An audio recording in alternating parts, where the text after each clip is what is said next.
नमस्कार। ब्रेक के बाद आपका एक बार फिर केकेडी न्यूज में बहुत बहुत स्वागत है। रुक करेंगे रिपोर्टर्स रिपोर्ट की तरफ। औरैया जिले के दिव्यापुर थाना क्षेत्र के सामुदायिक स्वास्थ्य केंद्र में शॉर्ट सर्किट से भीषण आग लग गई, जिसके बाद अस्पताल में मौजूद स्टाफ डॉक्टरों में अफरा तफरी का माहौल छा गया। सूचना पुलिस को दी गई। मौके पर पहुंची पुलिस और कई दमकल की गाड़ियां, जहां पर दमकल की गाड़ियों ने कड़ी मशक्कत के बाद आग पर काबू पाया। वहीं आग की सूचना लगते ही खुद मुख्य चिकित्सा अधिकारी भी मौके पर पहुंचे। वहीं अस्पताल के अंदर धुआं होने की वजह से नुकसान का अभी किसी प्रकार का कोई आंकड़ा नहीं लग पाया है, लेकिन लाखों का नुकसान होने की आशंका जताई जा रही है। ये आज करीब 4:30 पौने 5 बजे के आसपास से सूचना मिली थी कि थाना दिव्यापुर स्थित जो सीएससी है दिव्यापुर, वहाँ पर आग लग गई है सीएससी में। इसी सूचना पर तुरंत हम लोगों ने जो है वो एनटीपीसी और गेल, चूँकि वहीं पर दो संस्थान हैं, उनको सूचित किया। उनकी गाड़ियाँ आ गई और अपनी फायर सर्विस को भी, जिले की जो फायर सर्विस है उसके भी गाड़ियाँ और कर्मचारी आ गए। मैं स्वयं सीओ सिटी और इंस्पेक्टर दिव्यापुर, ये सब लोग भी मौके पर आ गए और तुरंत जो है आग पर काबू पा लिया गया है। कोई जनहानि नहीं हुई है और छुटपुट नुकसान हुआ है। और अभी आग कैसे लगी इसके पुख्ता जानकारी हम लोगों को नहीं हुई है, लेकिन जैसा लोग बता रहे हैं कि शायद कुछ चिंगारी निकली है जहां सामान रखा हुआ था और उसी की वजह से शायद आग लगी हो। उसकी हम लोग जांच कर रहे हैं और कानून व्यवस्था की कोई स्थिति नहीं है और स्थिति ठीक है। ये औरैया के मोहल्ला सत्ती तालाब के पास हनुमान जी की मूर्ति तोड़ दी गई, ऐसी खबर सामने आई है, जिसके बाद हिंदू संगठनों में भारी आक्रोश है। खबर सुनते ही मोहल्ले के आसपास के लोग एकत्रित हुए। पूरा मामला सदर कोतवाली क्षेत्र के तकिया चौराहे के पास का बताया जा रहा है।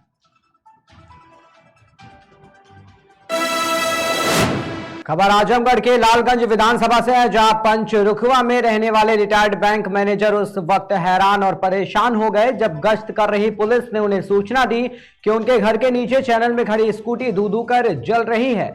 सूचना पर तत्काल पीड़ित नीचे उतरकर जब तक वो आग पर काबू पाते तब तक उनकी स्कूटी जलकर राख हो गई। उन्होंने बताया कि उन्हें उनके चैनल का ताला काटने की कोशिश नाकाम, लोगों ने चैनल काट कर घुसे और स्कूटी जलाकर भाग खड़े हुए। अब वो चोर थे या कोई और, इसकी जानकारी उन्हें नहीं है। उन्होंने महनाजपुर थाने में तहरीर दी तो सूचना पर एसओ महनाजपुर सहित हल्का दरोगा ने घटना की जगह का मौका का मुआयना किया और जल्द इसमें शामिल लोगों को पकड़ने जाने की बात भी कही। वह इस घटना से पूरा परिवार काफी डरा हुआ है। आदमी सोए थे जी, पुलिस गश्त कर रही थी जब मकान में स्कूटी जल रही थी। हम लोग अज्ञान थे और चोर आए, ताला तोड़े, गेट का नहीं टूटा तो चैनल काट के अंदर घुसे हैं और स्कूटी को बुरी तरह चला दिए। स्कूटी जलते समय जब धुआं हुआ है जी, तो रात में गश्त हो रही थी पुलिस वालों की, उन्होंने फोन किया, हम लोगों को बुलाया, हम लोग उतरे तो उसको पानी मिट्टी डाल के उसको बुझाए। किसी से आपकी आपसी रंजिश तो नहीं है यहाँ पे? नहीं, देखिए सर, हम 38 साल नौकरी की स्टेट बैंक में मैनेजर पर। यहाँ से मेरे गांव से कहीं कोई ताल्लुकात नहीं। अब फिर मेरा घर कलीचाबाद है, वहाँ से 3 किलोमीटर दूर पर यहाँ बसा हूँ मैं। यहाँ भी अगल बगल आबादी है, हमारा किसी से कोई दुश्मनी नहीं है। पुलिस वाले भी बता रहे थे और लोग बता रहे थे कि प्राइमरी स्कूल सिधौना में चोरी हुई है और नोनीपुर में हुई है, आपके लेके तीसरी घटना हो चुकी है। इसी भ्रामक में तो हम भी समझ नहीं आ, मेरे पूरा परिवार डिस्टर्ब है। अगर चोरी करने की नियत से आते तो स्कूटी उठाने में क्या मिनट लगता उसको, 2-4 मिनट उठा के टाक के लेके चले जाते जी। वो अदरवाइज की भावना से क्या तक ये है तो जला दिए। क्या करिए कि हमको यहाँ से भगाना चाहते हैं कि यहाँ छोड़ छाड़ के भाग जाओ, क्या नियत हमको बताया।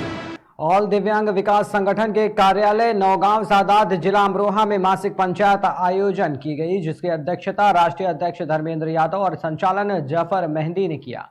निम्न मांगों को लेकर इस बैठक का आयोजन किया गया, जिसमें मांगे हैं कि इसमें सरकार द्वारा चल रहे विकलांगों के आवास, सभी दिव्यांगजनों को आवास दिए जाएं और कुछ नए पदाधिकारी भी बनाए गए। आप सभी से मेरा ये कहना है कि सरकार के नुमाइंदे का मेरी बात को सुन रहे हो तो 1 रुपए से 5 लाख रुपए तक का किसी भी विकलांग के पास या विधवा के पास लोन है वो माफ किया जाए, आवास दिए जाए, बीपीएल कार्ड दिए जाए, नहीं तो फिर हम अमर अनशन की तैयारी करेंगे। आपसे बार बार कहने के बाद भी हमारे विकलांगों के राशन कार्ड नहीं बन पाए। क्या सरकार गूंगी, बहरी, अंधी सब कुछ यही है क्या? सरकार से बार बार कहना है, सरकार के कर्मचारियों से कहना है कि विकलांगों के बीपीएल कार्ड जल्द से जल्द मुहैया कराने की कृपा करें, नहीं तो उग्र आंदोलन के लिए हम बाध्य रहेंगे। विकलांगों के आवास, विकलांगों के बेरोजगार भत्ता, विकलांगों को पेंशन 5,000 रुपए, विकलांगों को गैस कनेक्शन फ्री, विकलांगों के बिजली के बिल माफ किए जाएं। तो सर, जिसमें ये विकलांगों को लिए आवास दिए जा रहे हैं, उसमें आपका क्या कहना है?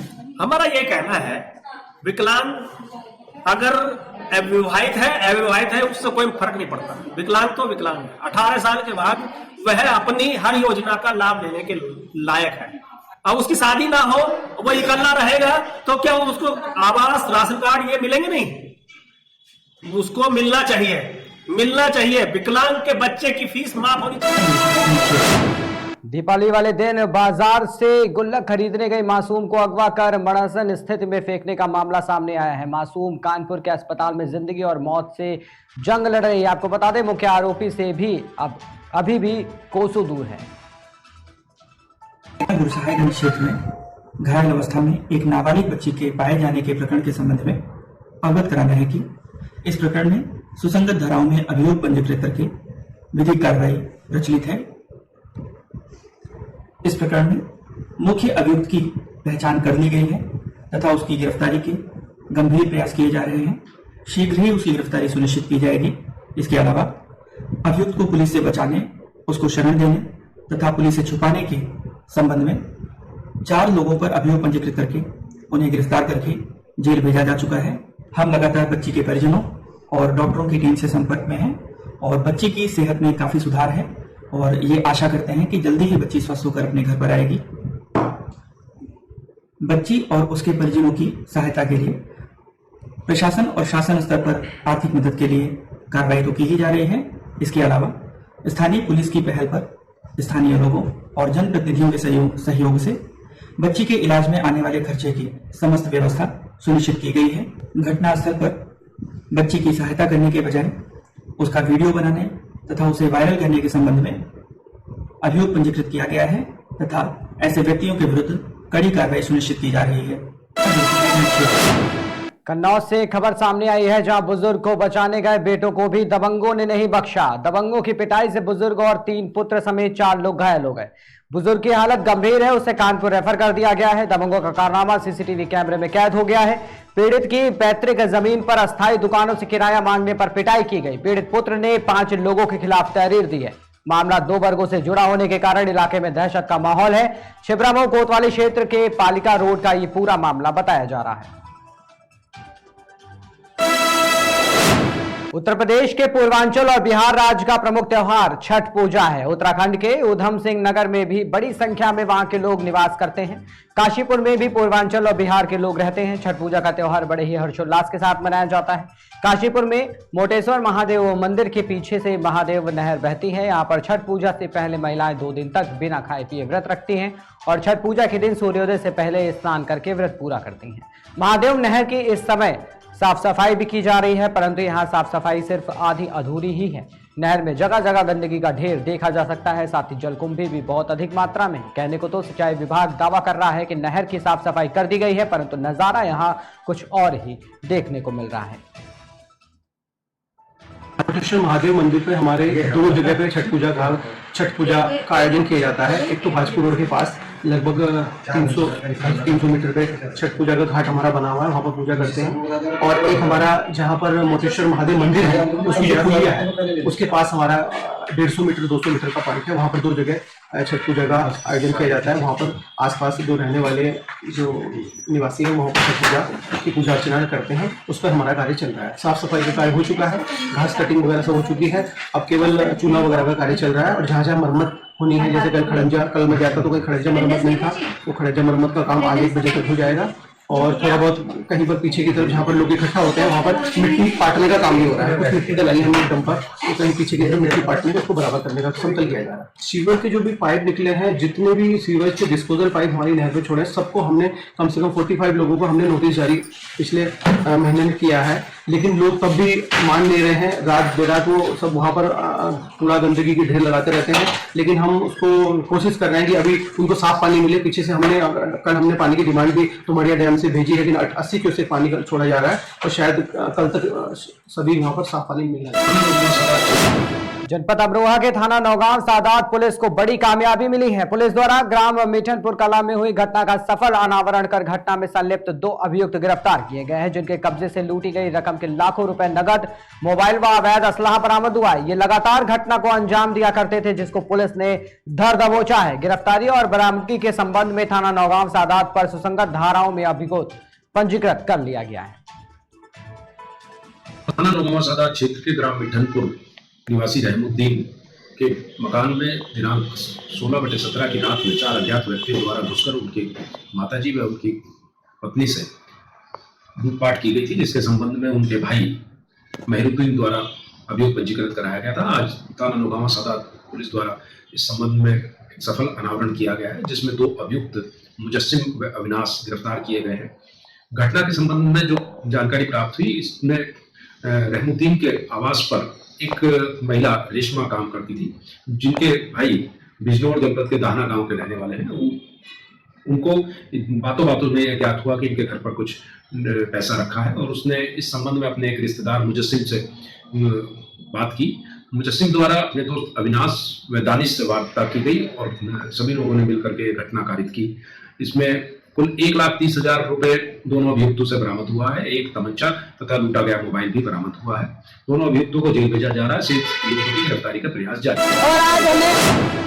गुना अभी हाल ही में हुए 15 वर्षीय नाबालिग छात्रा के साथ सामूहिक बलात्कार की घटना सामने आते ही बीनागंज चाचौड़ा के स्थानीय लोग धरने पर बैठ गए और इसी क्रम में उक्त नाबालिग छात्रा को न्याय दिलाने के लिए बीनागंज की समस्त महिलाएं धरना प्रदर्शन कर रही थी, किंतु नगर पंचायत अध्यक्ष, जो कि खुद एक महिला है, वो धरना स्थल पर नहीं पहुंची, जिससे महिलाओं में आक्रोश है और महिलाएं नगर पालिका अध्यक्ष मुर्दाबाद के नारे लगाती दिखी।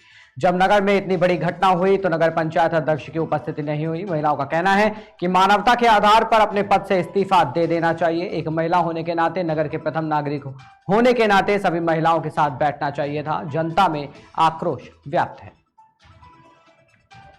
और आज वो होती तो हमें कितनी हिम्मत होती यहाँ पे, क्यों नहीं है वो? जब तो हमसे जो की थी, एक मांगोगी सहायता, 2 सहायता मिलेगी, जिस दिन उनने शपथ ली थी उस दिन। और आज हमने रोड पे बैठे, एक भी नहीं है, 2 में से एक भी। उनके पति भी नहीं है अध्यक्ष महोदय के, और वो अध्यक्ष महोदय भी नहीं। लखीमपुर खीरी में जहां गोकरणनाथ के उपचुनाव को लेकर जिले में धारा 144 लागू है, तो वहीं निगासन से एक चौंका देने वाला मामला सामने आया है, जहां पर खुलेआम अवैध कच्ची शराब का काला कारोबार चल रहा है। आपको बता दें कि प्रदेश में हर साल अवैध कच्ची शराब पीने से लोगों की मौतें हो जाती हैं और सरकार बड़े बड़े दावे करती है कि, लेकिन यहां जो दावे हैं वो हवाई साबित होते नजर आ रहे हैं। ताजा मामला जनपद लखीमपुर खीरी के थाना निगासन से आया है, जहां पर जंगल में चल रही अवैध कच्ची शराब की भट्टियां माफियाओं और वन विभाग के गठजोड़ से चल रही हैं। ये काला धंधा आखिर कब तक चलेगा? अवैध कच्ची शराब के कारोबार का वीडियो अब तो सोशल मीडिया पर भी वायरल हो चुका है। रुकते हैं एक छोटे से ब्रेक के लिए, जल्द हाजिर होंगे। देखते रहिए केकेडी न्यूज।